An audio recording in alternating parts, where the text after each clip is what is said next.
Hello everyone, मैं करण कुमार यह स्वागत करता हूं आपका ब्रेन एक्सरसाइज चैनल पे। तो आज हम class 10th economics money and credit chapter को कैरी ऑन रखेंगे।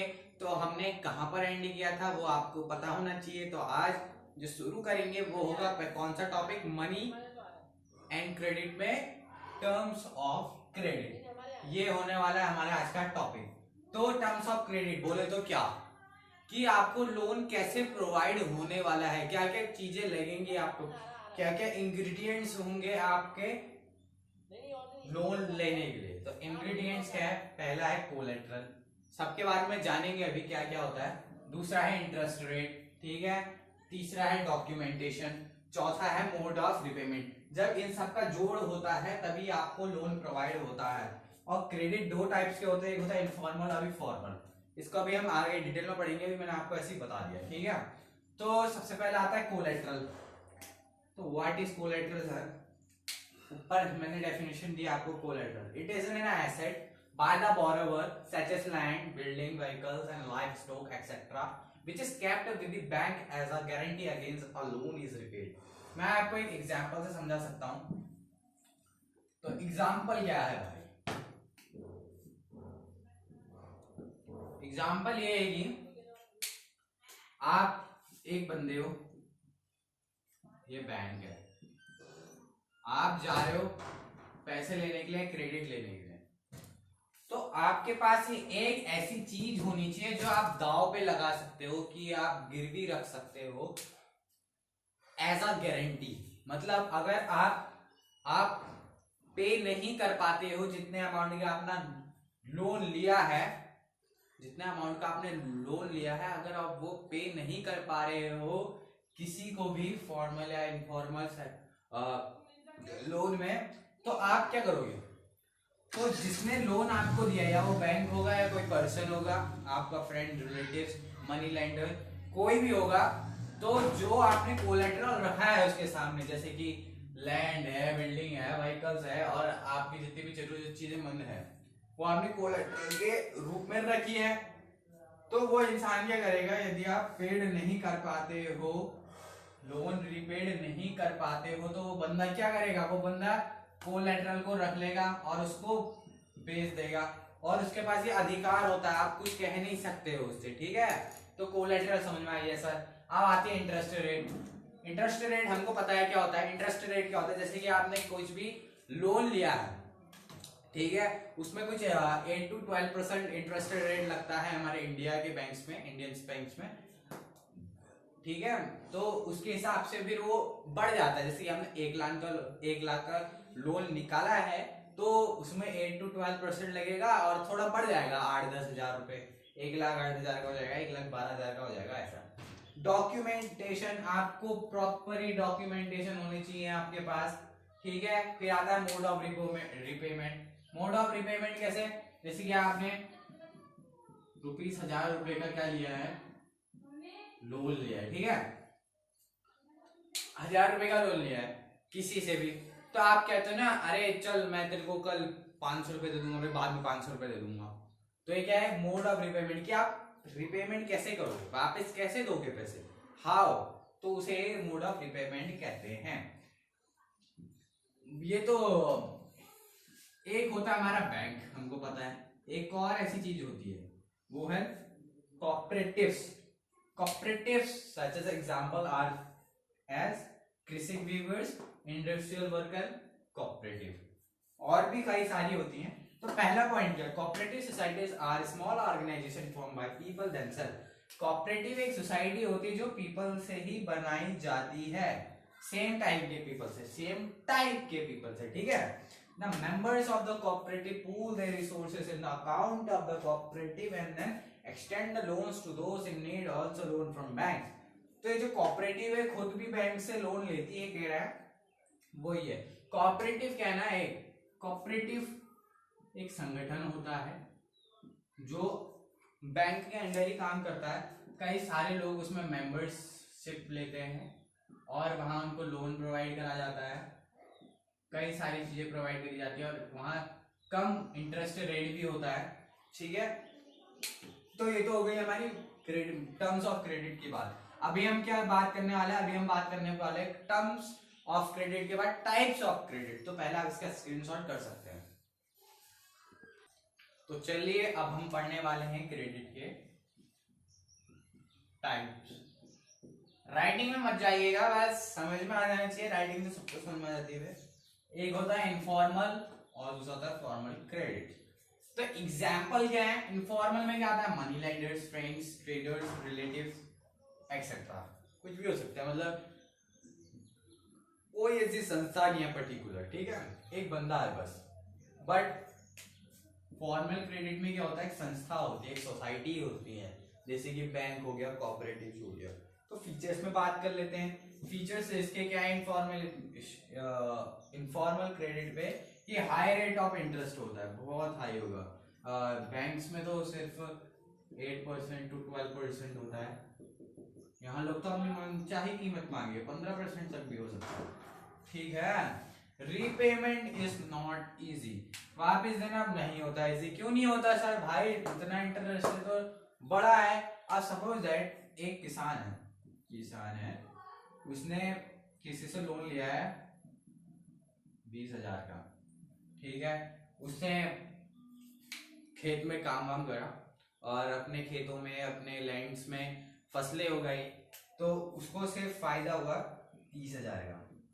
मतलब 30,000 फायदा नहीं हुआ, उसने 30,000 रुपये कमाए, 20,000 लगा के 30 रुपये कमाए, 10,000 की उसको क्या हुआ, प्रॉफिट हुआ है। बट 15% क्या लग गया, इंटरेस्ट रेट लग गया, तो इसका 15% कर दीजिए। तो क्या निकलता है, देखते हैं।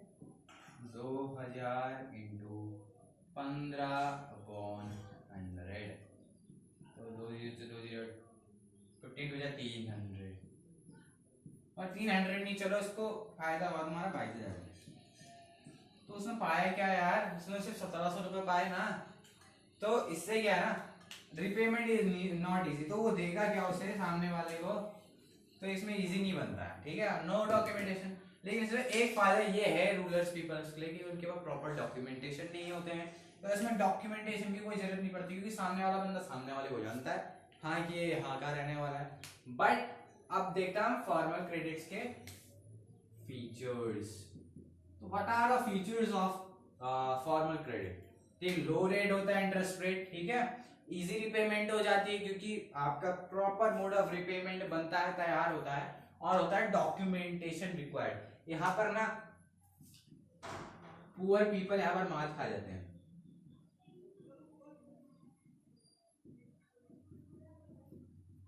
क्यों खा जाते हैं सर जी मार? उनके पास प्रॉपर डॉक्यूमेंट नहीं होते, तभी तो वो लोन पे ज्यादा, मतलब बैंक्स और कोऑपरेटिव में ज्यादा ध्यान नहीं देते, वो इनफॉर्मल लोन्स में ज्यादा ध्यान देते हैं। इनफॉर्मल लोन्स कह लीजिए या क्रेडिट्स कह लीजिए, both are same, credit and loan, तो वो ज्यादा किसमें ध्यान देते हैं, इनफॉर्मल लोन्स। लेकिन जो इनफॉर्मल लोन्स है ना दोस्तों, वो ज्यादा क्या है, खराब है। क्यों खराब है? क्योंकि इसको कौन देखता है, बैंक्स को कौन देखता है, पापा बैंक। कौन है पापा बैंक? आरबीआई। किसको कितना लोन दिया, कैसे लोन दिया, कब लोन दिया, ये सारे बैंकों को इसको बताना होता है, आरबीआई को, रिजर्व बैंक ऑफ इंडिया को, ठीक है। रिजर्व बैंक ऑफ इंडिया क्या करता है, Reserve Bank of India currency छापता है, जैसे कि हमने पढ़ा था शुरू में, मतलब इससे पहले वाली वीडियो में पढ़ा था, आप देख सकते हैं उसको। तो ये सारे बैंक आरबीआई के अंडर में काम करते हैं, लेकिन इसके अंडर में कौन काम करता है भाई, यही मालिक है, यही सब है, मालिक है अपने खुद के, ठीक है। तो इसके उसमें तो अंडर में ये काम करता है।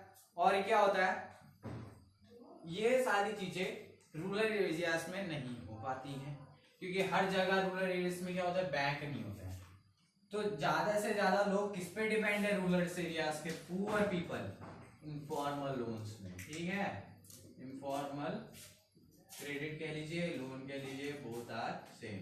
तो इनफॉर्मल क्रेडिट पे ज्यादा डिपेंड कर रहा है। तो अभी आप इसका स्क्रीनशॉट कर सकते हैं, हम आपको आगे भी लेक्चर जारी रखना चाहेंगे आपके लिए।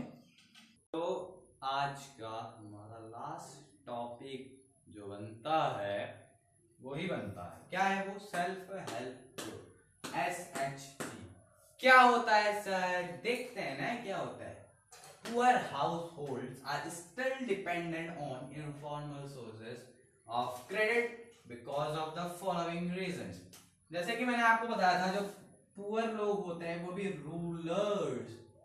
रूरल्स एरियाज के, वो क्या है, डिपेंडेंट है किसमें, इनफॉर्मल क्रेडिट पे। क्यों? क्योंकि ना उनके पास डॉक्यूमेंटेशन होते हैं और उसमें इजी भी नहीं होती है रिपेमेंट, क्योंकि बहुत ज्यादा हाई इंटरेस्ट रेट होता है।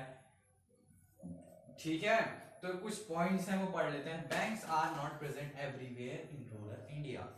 ठीक हो गया, कहीं नहीं मिलते रूरल इंडिया में, कहीं नहीं क्या, बहुत कम मिलते हैं मतलब। ठीक है, even if banks are present, यदि बैंक मिल भी जाते हैं, getting a loan from a bank is much more difficult as it requires proper documents and collateral. तो भाई लोगों के पास तो कोई चीज होती नहीं, तो कोलेटरल कहां से लेके आएंगे? गांव के लोग हैं, बस एक लैंड है, अगर लैंड को ही वो कोलेटरल बना लेते हो तो खाएंगे कहां से? यही बात हो जाती है ना। तीसरा पॉइंट क्या है? एसएचजी। एसएचजी बोले तो सेल्फ हेल्प ग्रुप, जो हमको अब पढ़ना है। SGR, small groups of poor people which promote small savings among there members.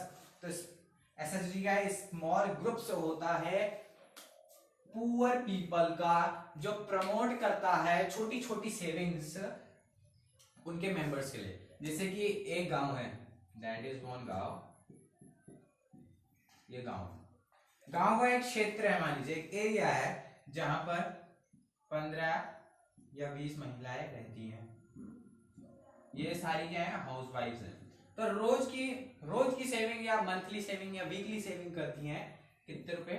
150 रुपए। और 150 रुपए जमा करती हैं। इनमें से कोई मुखिया बन जाता है, जिसको हम हेड कह सकते हैं, हेड बन जाता है इन सबका, जो ये पैसे जमा करता है। और जब सपोज दैट किसी बन क्या है, पार्टी अटेंड है, ठीक है, पार्टी है, ठीक है, तो पार्टी है, तो उसके पास पैसे कम है, तो जितने रुपए इसके एसएचजी ग्रुप्स में होंगे वो रुपए ये मांग लेगी। जैसे कि है, कौन है ये? चिंटू की मम्मी है, ठीक है,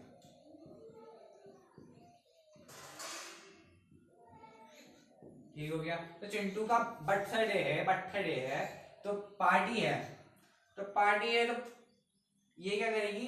जितने भी पैसे इसके मुखिया के पास होंगे, मतलब जितने भी सेविंग्स है सबकी 1-2 महीने की, तो वो क्या कर लेगी? मांग लेगी।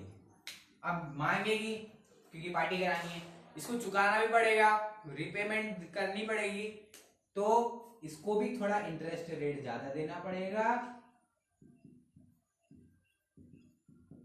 और इसको भी कोलेट्रल तो नहीं लगेगा, इसमें, ठीक है, बस रिपेमेंट करना पड़ेगा। जैसे कि इसने लिए हैं यहाँ से 10,000 रुपए, ज्यादा से ज्यादा इसको 10,000, 100 रुपए ज्यादा देने पड़ेंगे, 100 रुपए ज्यादा, बस हो गया, यही है। अब क्या है? A typical SHG has 15 to 20 members usually belonging to one neighborhood who meet and save regularly।